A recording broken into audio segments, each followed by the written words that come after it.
Nicholas Painter Bosworth is Capa Centre for Aviation's Head of Customer Solutions. It's a first appearance on trandblock.com for Capa, and a welcome one, because the interview offers a global perspective of which airports and airlines are really moving the world forward in terms of innovation and digitalisation. Nick, hi. Can we start by you briefly walking us through the state of the industry as you see it, and also, and importantly, some of the key trends that you think are likely to unfold over the next 12 months?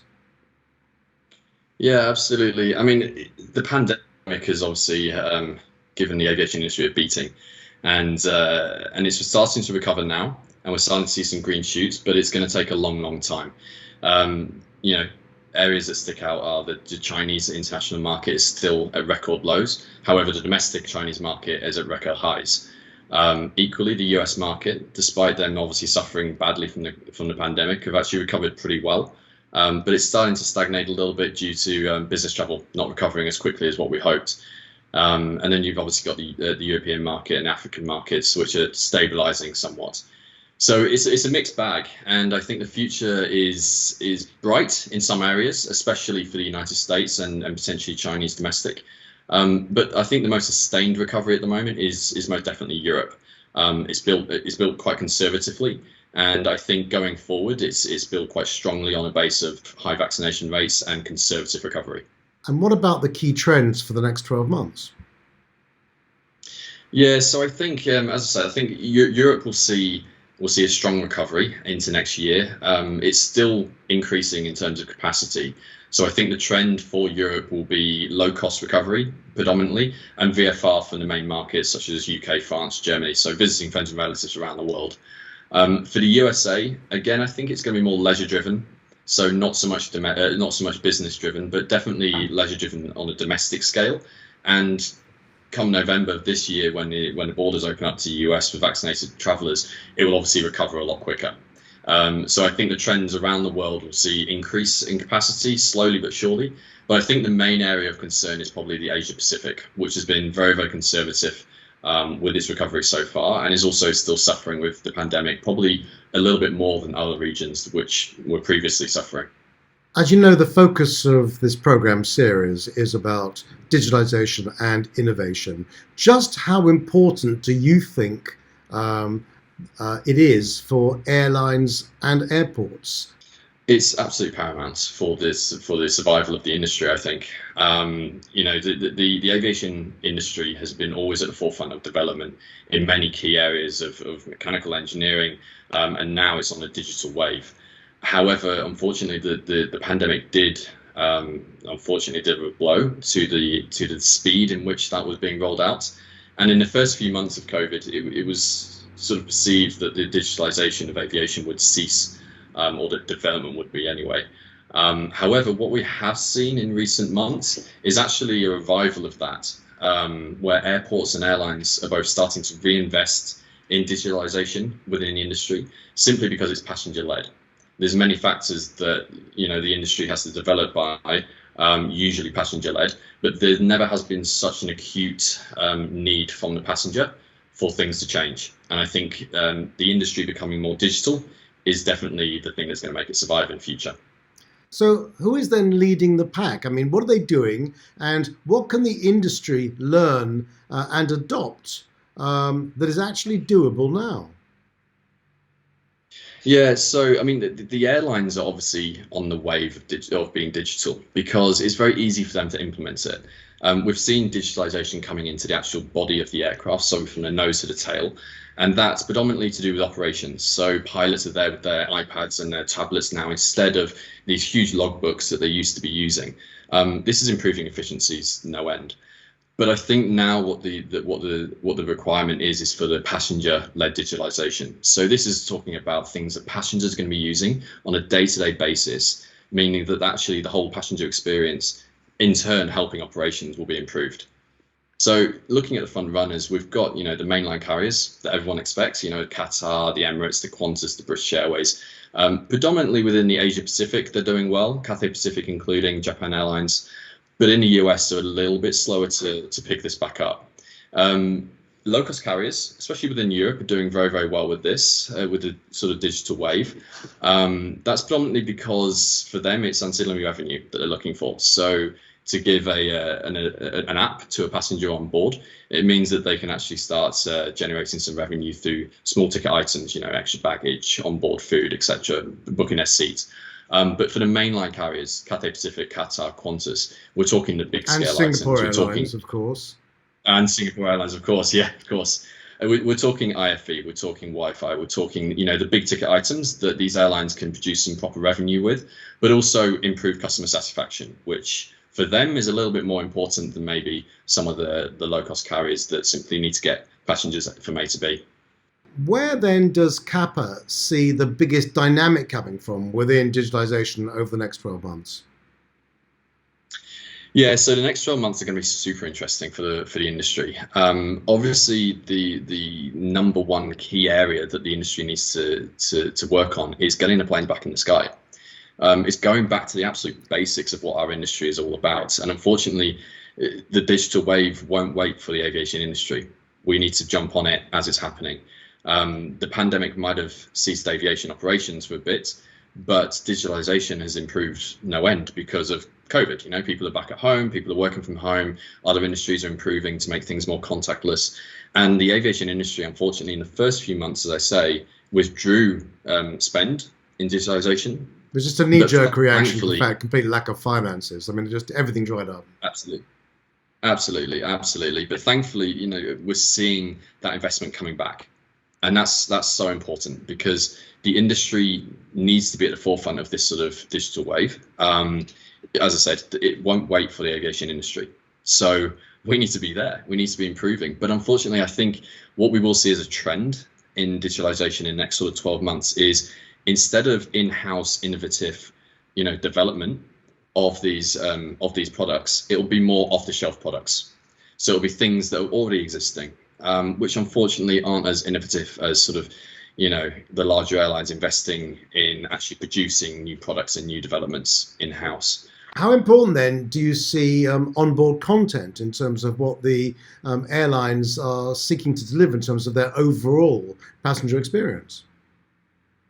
Yeah, I mean, the pandemic has definitely put this at the forefront of airlines' minds. As I said before, the wave of digitalization within aviation was already there. We were riding it and it was going very, very well. But I think now what airlines are picking up on is that passengers want seamless, contactless experiences. And that will go all the way down to the content when passengers are on board. So anything from booking your flight at home 2 months prior to the flight to getting off the flight at the end and getting your baggage through your phone, it will all want to be contactless and seamless. So I think the onboard product itself, the content that the passenger can get on board, will have to be digital.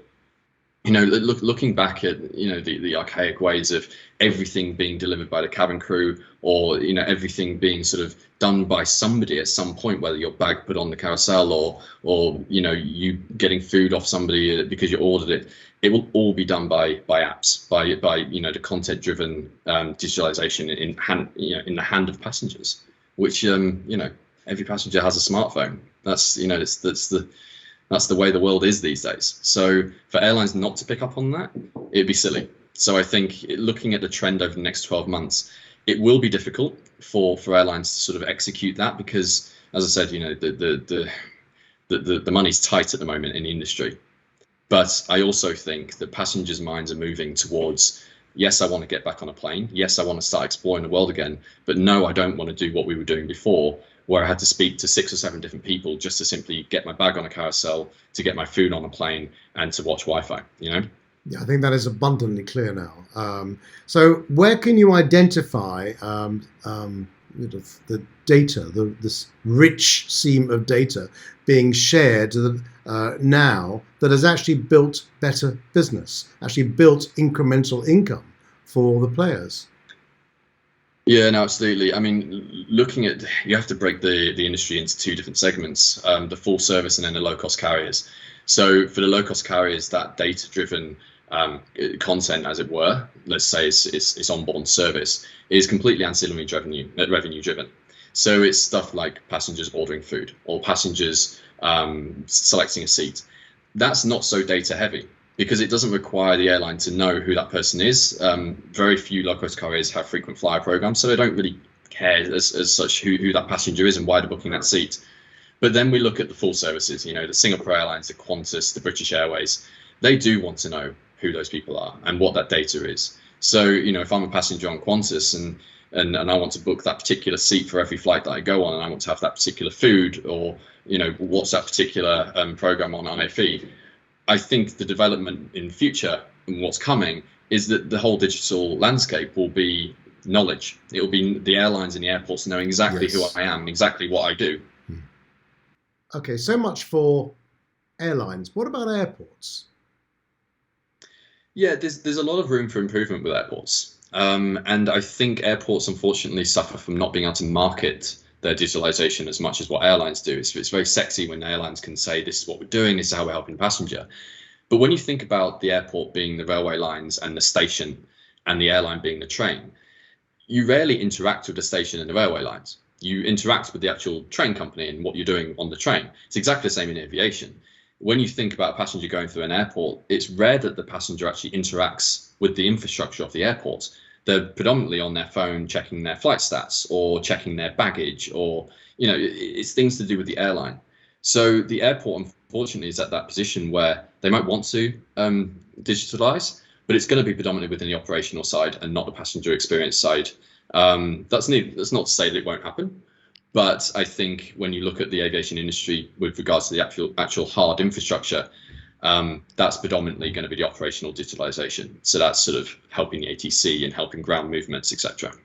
I think some airports may think differently to what you're actually saying, but that's a general statement you're making rather than anything specific. I mean, are there any airports that you think act as beacons for the industry? Singapore Changi Airport's done phenomenally well, as too has Hong Kong. I think some of the US airports are developing the ideas, and some of the mainline European airports are too. But I particularly think that there's some of the smaller regional airports that could really benefit from helping or working with the airlines on digitalization to ensure that they are part of that passenger experience workflow. If that passenger is in your airport for 2 or 3, 4 hours sometimes, there's revenue to be made off that passenger, there's data to be mined off that passenger, and there's collaborations with the airlines you can be working on with that passenger. So I think, although I was saying that the airports are the railway lines and the stations, I think they could collaborate a lot more with the airlines to ensure they're part of the flow. But they're kind of mutually exclusive at the moment. They're still operating in their own silos. Exactly right. And I think it'll be a problem if they don't sort of escalate that development. As I said, it's not to say it's not happening. It is happening, but I think it's just very difficult for them to market it. So, Nick, one final question. If there were 3 things that you think that the industry needs to hear right now, going forward, what would they be? Number one has to be that this is passenger driven. Passengers have always had an opinion on what they wanted from aviation, but never has it been more important. The aviation industry is hurting. It has been for 18 months now, and passengers are wanting to get back in the air. It's there. The passengers are saying it. The demand is there. But what airlines need to realize is that for the longer that they pause digitalization development, the longer that it's going to take to recover.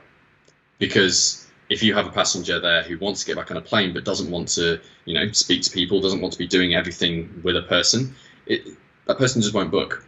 It's as simple as that, because it's not the landscape of what aviation was before. It's very, very different post-pandemic. I think the second thing would definitely be that the passenger also needs to be accepting of things changing. We had a very systematic way of boarding planes and booking aviation and ordering your food on a plane and collecting your baggage. It's not going to be like that in the future. Things will be changing, and unfortunately people have aviation in their hearts, and when things change they don't like it. But I think passengers need to be open to it, because the longer that the aviation industry is in a stale position of what it is kind of now and not developing, that, as I said, the longer it will take to recover, and that will push prices up, and capacity just won't be there. And the third and last point? Yeah, the third and last point is that aviation is coming back. It's there. It's I think the airlines need to listen to the passengers. The passengers need to listen to the airlines. But aviation is coming back, and the demand is coming back. But more importantly, what we need is a collective from around the world of industry bodies driving change and driving development. Because not only is the digitalization there for passenger experience, and not only is it there for operational purposes, but the big topic, that's the elephant in the room in the aviation industry, is climate change and emissions.